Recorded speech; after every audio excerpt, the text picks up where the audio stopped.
A vessel due to carry more than 50,000 sheep to the Middle East from Australia has been blocked from leaving after secret video emerged of distressed animals dying and struggling to breathe in filthy conditions. Leah, do we need what we call a health warning, I guess, in the industry on this for our viewers who might be a bit sensitive about it? Yeah, definitely a viewer warning about what we're about to see. It's pretty gut-wrenching footage, actually. The pictures of these sheep and people's reaction to it is one of the top conversations in Australia at the moment.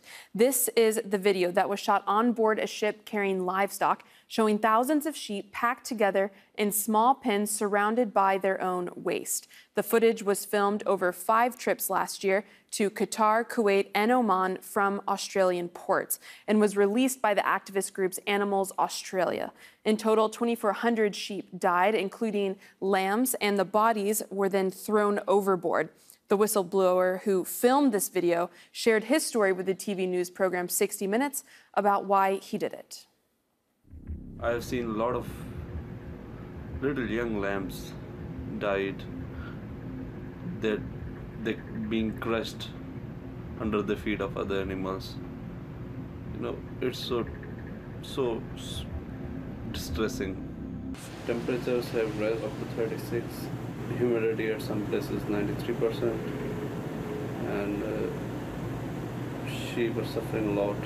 It's unimaginable. The conversation has continued about this online. People are using the hashtag #BanLiveExports to share their thoughts on what is happening here. Byron, he tweeted saying that all those involved in this cruel, sadistic trade should be jailed. I'm disgusted to call myself an Aussie if these types of people are associated with this horrible money-making racket. Now, the outrage has gone global. There's a rally scheduled in Israel against inhumane live shipments. There are also different petitions online that you can sign. Now, earlier we spoke with Lynn White, the strategic director of Animals Australia, who had this to say. Well over 100,000 emails have been sent to our politicians calling for an end to the trade.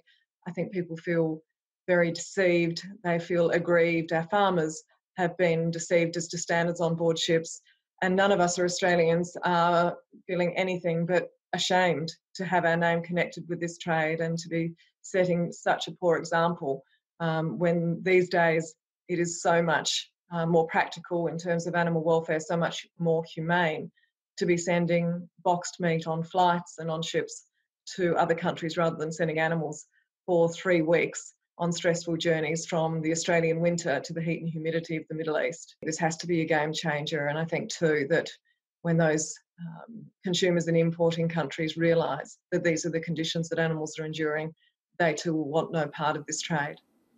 Australian Agriculture Minister David Littleproud said that he had, quote, constructive talks with the shipping industry to improve the standards in livestock trade. He also said that banning live export is not an option, but said he does plan to have a whistleblower hotline up and running by the end of this week. We want to hear from you, especially if you're in Australia, about what you think of this. You can join in on our conversation with the hashtag AJNewsGrid.